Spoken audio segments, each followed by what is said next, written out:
Lepo pozdravljeni na posebnem dogodku predstavitve ene čudovite monografije, v katero nas je že nekako uvedla glasbena točka Čebelar Špele Šemorl, ki nas bo popeljala v svet posebnih drobcenih bitij, ki je tako zelo pomemben za naš ekosistem in tudi za obstoj človeštva. O knjigi z naslovom Svet opraševalcev, ki tako zelo dobro predstavlja te drobcene žuželke, se bomo danes pogovarjali z dvema od treh avtorjev, z doktorico Petro Bole in pa z Ivanom Esenkom. Naj najprej izkoristim nekaj časa za kratko predstavitev, čeprav boste njuno delo potem bolje spoznali med samim pogovorom. Doktorica Petra Bole je iz področja arhitekture in umetnostnega oblikovanja leta 2019 z nastopom mesta direktorice muzejev radovljiške občine prešla med drugim tudi v čebelarske vode, kjer so jo čebele in čebelarska dediščina tako prevzele, da se je odločila za njihovo podrobno preučevanje in še sama postala navdušena čebelarka. Pravi, da se je zgodila ljubezen na prvi pogled. To je bilo veliko pomoč tudi pri zasnovi nove razstave Živeti skupaj o človeku in čebeli, ki jo je ob pomočih drugih strokovnjakov v Čebelarskem muzeju v Radovljici postavila leta 2021. Hkrati je tudi avtorica knjig Living Together about the Bees and Mankind, Živeti skupaj o čebeli in človeku, ki jo lahko vidite tudi tukaj na mizi, in pa seveda soavtorica danes predstavljene monografije Svet čebel. Ivan Esenko je pisatelj, fotograf, naravovarstvenik. Narava je pomemben del njegovega življenja. Dejaven je pri preučevanju živalstva in njegovega pomena v vrtni ekologiji, o čemer je tudi napisal vrsto poljudnih in strokovnih člankov in tudi številnih knjig. Določeno obdobje je bil zaposlen kot pospeševalec čebelarstva v Medeksu in pozneje v Hmezadovi enoti čebelarstvo. Razvil je plemenilček z razstavljivim satnikom, ki omogoča rabo satnikov tudi v gospodarskih panjih. Naravoslovna fotografija in z njo predvsem portreti živali so pomemben del njegovega dela, s katerim bralcem omogoča spoznavanje z živim svetom. Gospod Esenko je tudi avtor vseh fotografij v monografiji Svet opraševalcev. Knjiga, katere soavtor je tudi dr. Andrej Šalehar, ki ga danes žal ni z nami, prinaša celovit pogled v življenje, življenjski prostor in pa pomen žuželk za trajnostni razvoj. Petra, kaj je bil glavni razlog, pomen za nastanek knjige? Zakaj ste se odločili ravno za opraševalce? Lepo pozdravljeni. Še v mojem imenu. Naj tukaj se zahvalim oziroma najavim še najino moderatorko današnjo, Jernejo Jelovčan-Kosel, ki je pri nas v Čebelarskem muzeju odlična pedagoginja, tudi sama prihaja iz čebelarske družine, tako da so nam vsem skupaj čebele praktično res zelo blizu. Zakaj sedimo danes tukaj? V bistvu, tako kot je Jerneja povedala, nekako se je začelo vse pred 3 leti. Takrat smo začeli z snovanjem nove stalne razstave v Čebelarskem muzeju, kjer smo tudi že začeli sodelovati z gospodom Ivanom Esenkotom. Njegove so tudi določene postavitve v muzeju, ki se dotikajo tudi opraševalcev, ne samo, to se pravi, življenja čebelje družine v panju, razklopnega plemenilčka, čudovitega koša s satjem. In v bistvu, ko smo postavili to razstavo, k nam v muzej res prihajajo številne skupine, mladih, starejših in tako naprej. In v bistvu smo ugotovili, da ta naš oddelek opraševanje, kot smo mu rekli, takrat smo mu rekli še alternativni opraševalci, je res tako, vzbuja neko zanimanje. In nekako tako, tudi zaradi tega smo se potem odločili, da se tej temi bolj natančno posvetimo. Obenem smo pa imeli tudi majčkeno sreče, tako da je bil projekt tudi finančno podprt. Tukaj se moram zahvaliti našemu sponzorju SID banke, ki je omogočil ne samo knjigo, knjiga je samo del projekta, ta projekt sodi še potem razstava fotografij v Radovljiški graščini. Potem smo izdelali računalniško igrico, kviz opraševalci, kjer se v bistvu vsi obiskovalci muzeja lahko preizkusijo v svojem znanju kako pomembni so opraševalci za današnje življenje in prihodnost, in pa seveda tudi razvili smo delavnice skupaj z pomočjo gospoda Ivana Jesenka, izdelovanje hišic, to se pravi domovanj za čebele, samotarke. Skratka, gre za en tak malo bolj, rekla, celovit projekt, ki pa je zelo aktualen, ne? Kajti muzeji danes niso več neke, rekla, zaprašene staromodne ustanove. V času globalizacije, hitrih, rekla, vizualnih utrinkov je treba tudi v teh naših muzejskih prostorih iti naprej. Skratka, mislim, da smo s to razstavo to nekako tudi uspeli, tako da vabljeni v Čebelarski muzej že zdaj na začetku. Zdaj pa, če se majčkeno posvetimo še sami vsebini, ki je mestoma res fascinantna.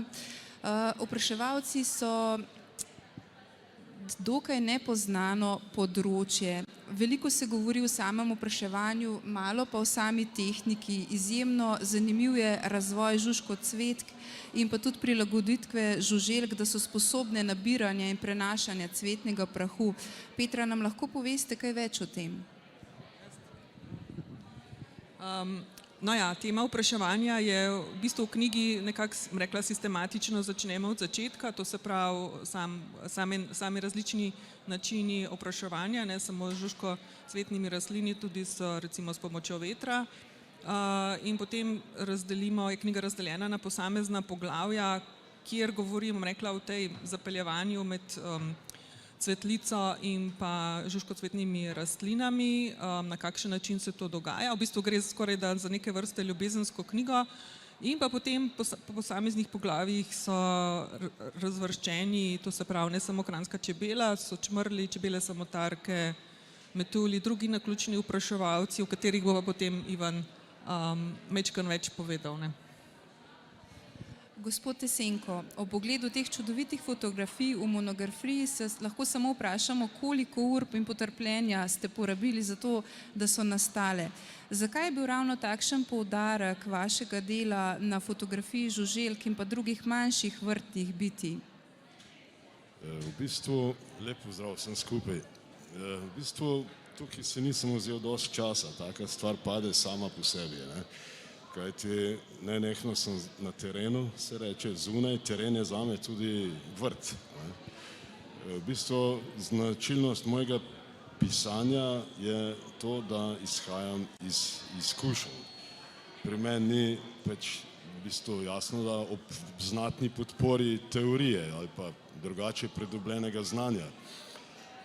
Fotoaparat je vedno z mano na vrtu, na terenu, ki grem skanujem, ne vem, po katerikoli slovenski reki, vedno me spremlja fotoaparat in celotna oprema, od teleobjektiva naprej do seveda, kot ste dejala, makrofotografije. To mi je pa osnovni pripomoček za izdelavo kvalitetnih fotografij insektov, žuželk, in to je to, kar ta knjiga prikazuje. V bistvu, ki pogledamo malo ta svet žuželk, to ugotovimo malo skozi moje oči in tudi način razmišljanja, ugotovimo, da ni to nek mrčes, ne. Vsako bitje na zemlji ima svoje mesto, verjetno ga imajo tudi komarji, ne, čeprav jih nimamo radi. In da ne govorimo o teh številnih obiskovalcih cvetov na vrtovih, kjer se nam ta scena nenehno ponuja. V bistvu več ali manj opazujemo cvetlice, ker so lepe, so rožnate, vidite to čebelo na jesenski astri, ki visi pred vami oziroma na naslovnici knjige. Cvetka je izjemno lepa, to je res, ne, sam meni je ljubši dogodek na njej, ne. V bistvu, če gledamo zdaj tole nekako skozi rastlinski svet, se to imenuje seks po rastlinsko, a ne, bi rekli temu, to je žužkocvetno opraševanje, medtem ko je čebela, če gledamo njo samo po sebi, seveda ni prišla k njej na cvet s tem namenom, to je spontan dogodek, spontana posledica, se na njej prehranjuje. Hočem povedati, da je recimo okrasni vrt na vrtu često veliko bolj pomemben kot pa zelenavni del vrta, tam, kjer uspevajo koleraba, zelje, peteršilj in korenje. A ne? In v bistvu, kar se okolja tiče, ima vsekakor okrasna nasaditev bistveno večji pomen. Tisto bo pristalo pač v naših želodcih, to je res. Medtem ko recimo nasejevanje rastlin, ki cvetijo in so za naše oči lepe, kar je tudi res, ima to širši pomen. V bistvu je ta naša poteza naredila uslugo živemu svetu daleč preko meja našega plota našega vrta. Ne. Zaradi tega pač imamo takšni, kot smo mi. Če pogledate čebelarji, ne, kjer je pač populacija še vedno pretežno moška, ampak imamo vsi po vrsti radi rože, ne, cvetlice. To je pač nekaj malo neobičajno in ta navada je vznikala že v preteklosti. No, zato pa v bistvu tukaj govorimo o čebelah, medonosnih čebelah.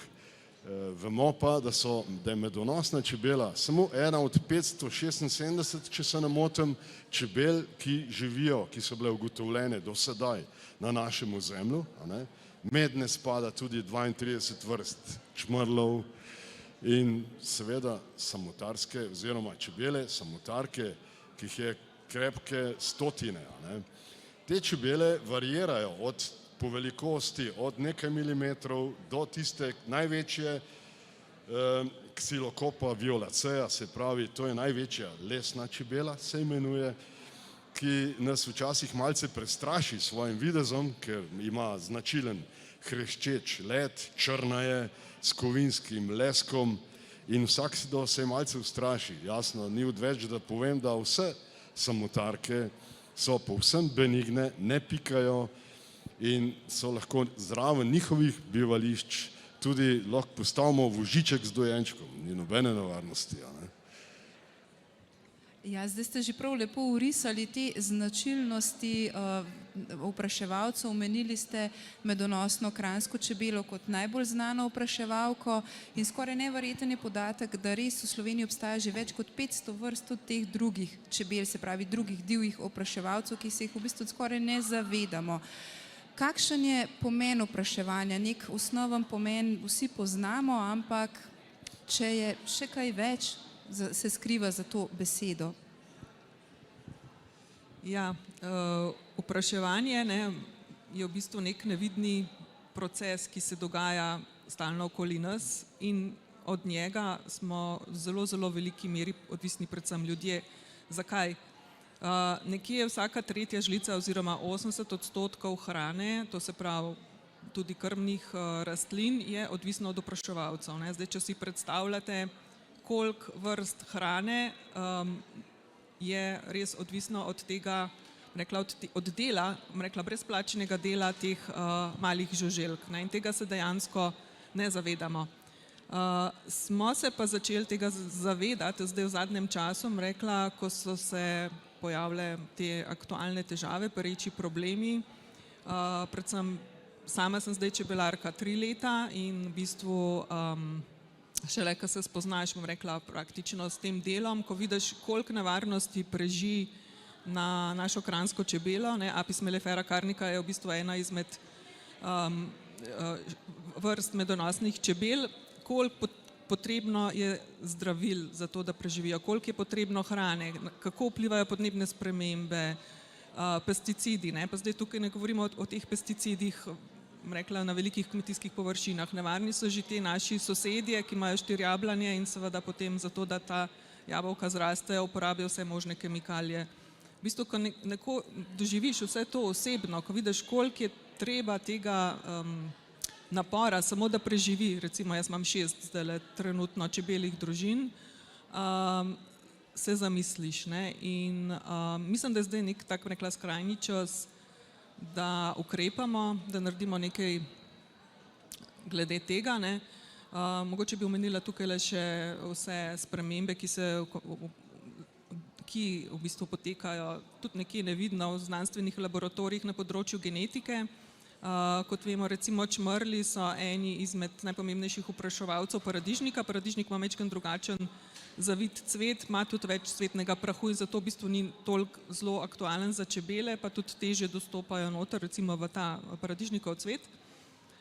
In seveda veliki koncerni, predelovalci paradižnika, rekla umetno, ustvarjajo čmrlje, ki so genetsko spremenjeni, da so krilca slabše razvita. To gre zdaj za isto vrsto našega zemeljskega čmrla, ki pride v naše rastlinjake tukaj Prekmurja, kjerkoli že, in se potem meša z našimi vrstami. Čmrlji so eni izmed res zelo ogroženih vrst, predvsem zato, ker človek ne skrbi za njih tako kot čebelari za čebele. In tukaj je res ogromno tega, ki mogoče se nam zdi, ok, spet neke težave, podnebne spremembe, bla, bla, ampak ne, to bo vplivalo na nas, vplivalo bo na to, da ne bomo imeli več paradižnika, da ne bomo imeli krasnih jabolk, hrušk, malin in tako naprej, ali pa da bo mogoče to vse umetno vzgojeno in bomo imeli, naša prehrana bo lahko, seveda je še čas, popolnoma drugačna. To je tudi en izmed namenov te naše knjige. Zdaj smo že večkrat omenili čmrlje, res kar precejšno število čmrljevih vrst se pojavlja v Sloveniji, pa me zanima, ljudje jih včasih tudi enačijo s čebelo. Ali obstaja med njima kakšna sorodstvena povezava in pa še nekaj, ali ste mogoče kdaj opazili, da se kateri izmed čmrljev raje zadržujejo na določenih vrstah rastlin? Ja, čmrlji so zanimivi, v bistvu 32 vrst jih živi pri nas, smo ugotovili, predvsem po svoji velikosti, termogeneriki, ker recimo se sami ogrevajo, letajo pri znatno nižjih temperaturah kot čebele, ki letijo šele nad 10 stopinj Celzija, medtem ko čmrlji že pri 4 stopinjah čisto lepo, normalno funkcionirajo. No, še eno tako lastnost imajo, kjer odločno prednačijo pred čebelami, to je dolžina rivčka. No, najboljši med njimi je vrtni čmrl, Bombus hortorum, ki ima tam 11-12 mm dolg, tudi 16 mm dolg rivček, kar mu omogoča, da obiskuje, da najde medičino tudi v cvetovih z dolgimi medovniki, nektarji. Zaradi tega so ključni opraševalci recimo detelj. Detelje brez čmrljev praktično ne morejo obstojati, razen če ne govorimo o inkarnatki, Trifolium incarnatum in plazeči detelji, ki jo vidite na vrtovih, na trati, verjetno vas je vsakega že kdaj, ki ste bosonogi hodili po trati, pičila čebela v podplat, ste jo pohodili takrat, ko je bila na tej detelji, Trifolium repens. Sicer so čmrlji v bistvu se zelo prilagajajo, zelo so prilagodljivi, vendar so tudi zelo občutljivi. Njihovo okolje je znatno bolj okrnjeno kot čebelje. Zakaj? Dobesedno fizično jim uničujemo tla, podlago, kmetijski stroji, pač ta težka mehanizacija je naredila iz njiv absolutno trdo podlago, kjer nimajo njihova gnezda v zemlji kaj iskati, to se razume. Potem je paša, čebele, ki imajo širši asortiman cvetov, ki jih obiskujejo, čmrlji pa manjšega, so jasno zdaj pri teh izgubi travniške paše izjemno prizadeti, tako da lahko iz nekaterih področji dobesedno izginejo. Čmrlji, v bistvu to je paša, kajti te travniki so postali monokulture, zelene monokulture, stepe, puščave za žuželčje oko in tam seveda nimajo kaj iskati. Travinje se danes kosi po 4 do 5 krat, včasih je bila trava prve košnje, travniki so se obnavljali generativno s cvetenjem, s semeni in jasno, da so bili obiskovalci nujni, se pravi opraševalci. No, na vrtu imamo ključne te rastline. Petra je omenila paradižnik. To je ena takih rastlin, ki jo praktično oprašujejo skoraj samo čmrlji in nekatere vrste samotark. Tudi o njih lahko kako stvar povemo, kajti so enako zanimive kot čmrlji. Vprašanje je bilo tudi, kakšna je povezava s čebelami. Vsi čmrlji tako kot čebele imajo isti, nekje daleč pogledano nazaj, nek isti genom, ker so se razvili iz mesojedih os, a ne v davni preteklosti, ki jo človek niti ne more zaznati, ker ga takrat še ni bilo, oni so pa že bili, a ne. Če pogledate, denimo medonosno čebelo, ki je bila v jantarju so našli fosilne ostanke medonosne čebele, ki se genetsko čisto nič ne razlikujejo od današnje čebele, se pravi, da so se že milijone let so dosegle svoj vrhunec, svoj vrh.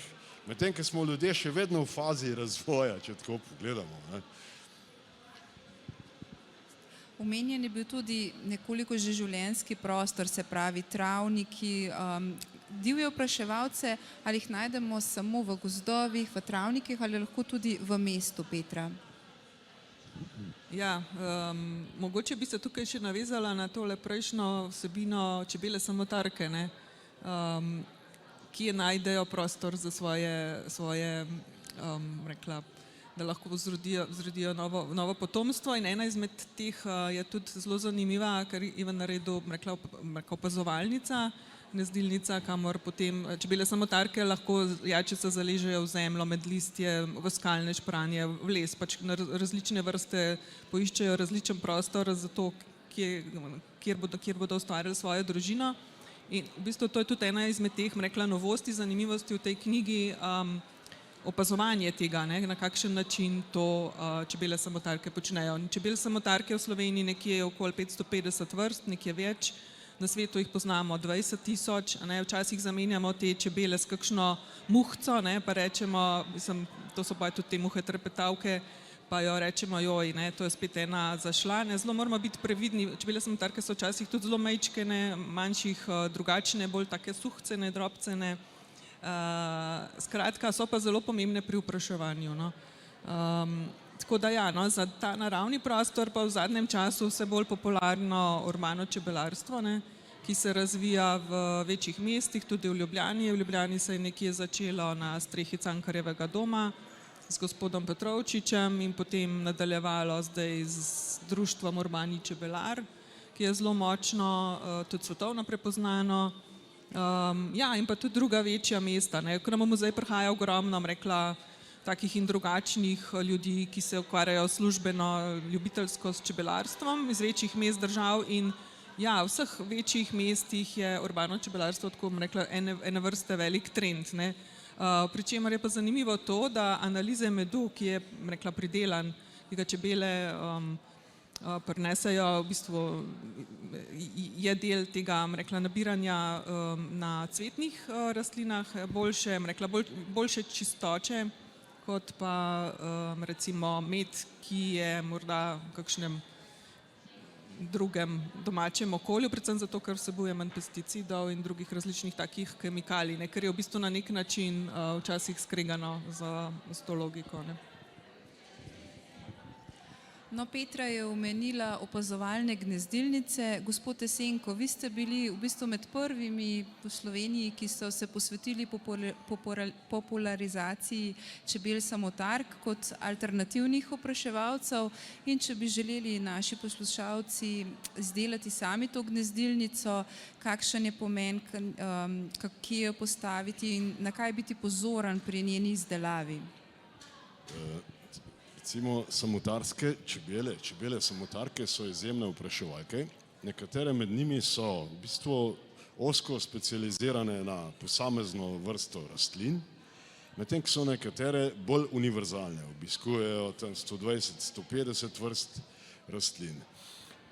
No, če govorimo o enih parih takih samotarkah, ki so zelo navzoče, ki jih poznamo na videz, sam ne vemo, kaj so skoraj vsi, to iz rodu osmija, se pravi dišavke, rdeča dišavka, rogata dišavka, potem so listoreske. Če govorimo o dišavkah, rdeča dišavka obiskuje tam do 150 rastlin različnih, med katerimi so vse poljščine, vrtnine in sadno drevje. So ključne pri opraševanju, tudi v primeru, kadar medonosne čebele izostanejo. Govorimo samo takrat, recimo, da jih lahko nadomestijo, kadar medonosnih čebel ni iz kakšnega takšnega razumljivega razloga, da ni tam čebelarja, da pač ni čebeljih družin v radiusu 3 km, dokler je domet medonosnih čebel. No, to je to. Če pa je okolje onesnaženo, da so medonosne čebele propadle zaradi zastrupljanja, bodo pa propadle tudi samotarke, kot tudi čmrlji. Zato jim pravimo tudi, da so zelo pomembne kot bioindikatorke.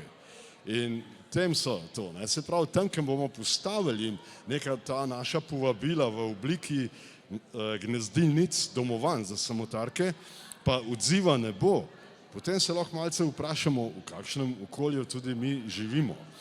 Včasih nas preseneti na videz popolnoma degradirano okolje, kakšno zapuščeno poslopje, vrtovi, ne vem, kaj zanemarjenega na videz za človeka grdo, ampak v bistvu ni onesnaženo.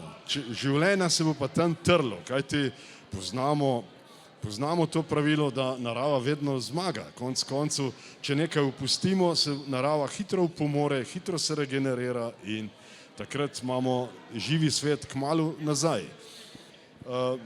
Samotarke lahko privabimo sami, zlasti tisti, ki posedujemo sadovnjake, vrtove, polja. Tu se je treba nekaj zavedati, da te čebele letijo manj, ne tako daleč kot medonosne in zaradi tega je najbolje, da je ta lokacija postavitve kar se da blizu tam, kjer njihovo opraševanje pričakujemo, torej v sadovnjak, na vrt. Zato so ta mesta pravšna za to. Smer, kamor to obračamo, oziroma lokacija sama mora biti kar se da sončna. Smer, kamor gleda pročelje teh domovanj, opisana so tudi v teh knjigah, ta smer v bistvu teh domovanj mora biti vedno jugovzhod, se pravi, da tako kot čebelnjaki z medonosnimi čebelami, da so pročelja kar se da dolgo izpostavljena delovanju sonca. Za njih, za samotarke to velja še posebej, kajti inkubacija jajčec celotnega zaroda od ličinke in jasno bube in odraslega osebka je pasivna. Ni tako kot pri čebelah, ko čebele s svojimi telesi ustvarjajo temperaturo 34,5 stopinj Celzija, ki je potrebna za razvoj jajčec do odraslih čebel. Ne, tukaj narava, mrtva narava poskrbi za inkubacijo. In zaradi tega je to ključno v bistvu, da takšna mesta najdemo. Še eno je, ko enkrat to postavimo, ni nič dela s tem. Se pravi, na mojem vrtu doma so nekatere gnezdilnice stare skoraj 30 let in še vedno služijo svojemu namenu, niti nikdar tega ne čistim, rihtam, tako da nič ne urejam. Zato je to pametna naložba v narekovajih, se to lahko delamo iz raznih kosov polen, trsta, bambusa, ni noben strošek. Če aktiviramo otroke, druge družinske člane, nam je to lahko še celo zabava oziroma poučna zabava. To je. To se pravi, z malo truda, z malo materijala lahko poskrbimo za bolj živahno življenje vseh teh divjih opraševalcev, pa še zagotovimo njihov obstoj tudi za naše preživetje, se pravi za našo hrano. Če zdaj nekako strnemo to misel, poleg teh opazovalnih gnezdilnic, Petra, kaj bi še rekla, kaj lahko naredimo za naše čebele in za druge opraševalce, da ne bomo obsojeni na ta kitajski črni scenarij, kjer morajo ljudje sami prevzeti odgovornost za opraševanje, da poskrbijo za naš pridelek. Kaj lahko naredimo še mi sami? Ja, Jerneja, to si zelo lepo povedala. V bistvu jaz mislim, da bi morali nekako, tako kot imamo vse te naše reklame, jumbo reklame, pa plakate, obesiti tudi fotografijo na Kitajskem, recimo, ko ni več nikjer nobenega opraševalca. Ljudje plezajo po drevesih, v vrečkah imajo cvetni prah, čopič v rokah in v bistvu oprašujejo drevesa, zato da imajo sadje in pač hrano preživetje. Ne? In v bistvu to bi bil, mislim, na nek način moral biti podoba, ki bi jo morali imeti nekje pred očmi. No, ni pa vse tako hudo. Jaz bi rekla tukaj, kaj lahko naredimo. Seveda ena stvar je tudi sajenje medovitih rastlin, ne? Okoli v naših vrtovih, na balkonih, terasah, pred šolami, tudi pred našim muzejem jih imamo. Na ta način zagotavljati hrano. Ne? Tudi rekla, trend tega se je že zelo spremenil oziroma ozaveščenost, no, tako ko opažamo naše obiskovalce, ki prihajajo v muzej, ko se pogovarjamo tudi o različnih medovitih rastlinah, teh je kar precej, katere so rekla, prijazne čebelam in pa drugim opraševalcem. No. Vse več ljudi se zaveda tega, tako da v bistvu danes, ko greste v vrtnarijo kupiti rože, ne, imate že oznakico s čebelico in to pomeni, da ta cvetlica je medovita, da je koristna. Recimo to bi bila ena izmed priporočljivih variant. Jaz bi se najlepše zahvalila obema avtorjema za toliko zanimivih podatkov in pa tudi nasvetov, ki bodo nekako naredili naš svet lepši. Hkrati bi se še zahvalila organizatorjem, da so nam omogočili možnost predstavitve te zanimive knjige. Rada bi tudi povabila vas na kratek pogovor z obema avtorjema in pa da prelistate si knjigo na stojnici založbe Primus, ki jo najdete na desni strani te hale. In za še lepši vtis, lepši zaključek bi prosili še Špelo Šemrl, da nam zaigra še eno skladbo s sveta teh pomembnih drobih bitij. To bo Čmrljev let. Špela, kar prosim.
Za konec vas še pa povabimo na en kozarček medice in pa en sladek medenjak, kar na stojnico založbe Primus. Hvala.